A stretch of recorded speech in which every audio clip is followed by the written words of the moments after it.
ঘাটাইলে বৃক্ষরোপণ কর্মসূচি ২০২৬ অনুষ্ঠিত। মোহাম্মদ নাজমুল ইসলাম, ঘাটাইল থেকে।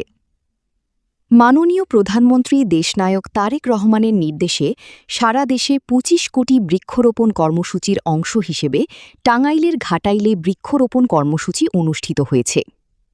১৪ জুন শনিবার দুপুরে ঘাটাইল উপজেলা পরিষদ চত্বরে এ কর্মসূচির শুভ উদ্বোধন করেন উপজেলা নির্বাহী অফিসার মাহমাদুল হাসান।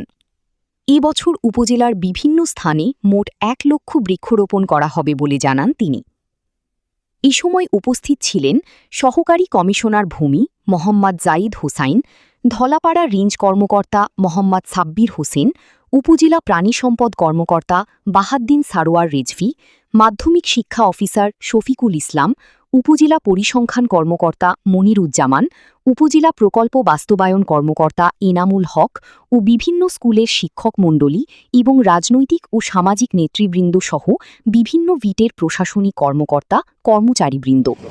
নির্দেশনায় সরকারের ইস্তেহারের অংশ হিসেবে ৫ বছরে ২৫ কোটি বৃক্ষরোপণ করার কথা রয়েছে। সেই লক্ষ্যে প্রতি বছরে ৫ কোটি করে আমাদের ঘাটাইল উপজেলায় তারই কার্যক্রম নির্দেশনার অংশ হিসেবে ঘাটাইল উপজেলায় আমরা ১ লক্ষ বনায়ন কর্মসূচি হাতে নিয়েছি, বৃক্ষরোপণ কর্মসূচি হাতে নিয়েছি। আজকে একযোগে উপজেলা পরিষদ সহ পৌরসভা সকল ইউনিয়ন ঘাটাইল উপজেলার, এমনকি এখানে বন বিভাগ কর্তৃক আয়োজিত আজকে যে বৃক্ষরোপণ কর্মসূচি আমরা তার ধারাবাহিকতায় আয়োজন করলাম আর কি।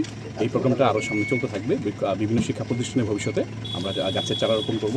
আমরা জানি গাছ পরিবেশের জন্য অত্যন্ত গুরুত্বপূর্ণ, এমনকি গ্রিন হাউসের যে নেগেটিভ ইতিবাচক দিকগুলো আছে সেগুলো গাছ রোপণ করলে এটা সহায়ক হবে, পরিবেশের জন্য সহায়ক হবে বলে আমি বিশ্বাস করি। মাননীয় প্রধানমন্ত্রীর যে উদ্যোগ, সরকারের যে উদ্যোগ, সেই উদ্যোগের সাথে উপজেলা প্রশাসন ও বন বিভাগ ঘাটাইল আমরা সার্বক্ষণিক নিয়োজিত রয়েছি। ধন্যবাদ।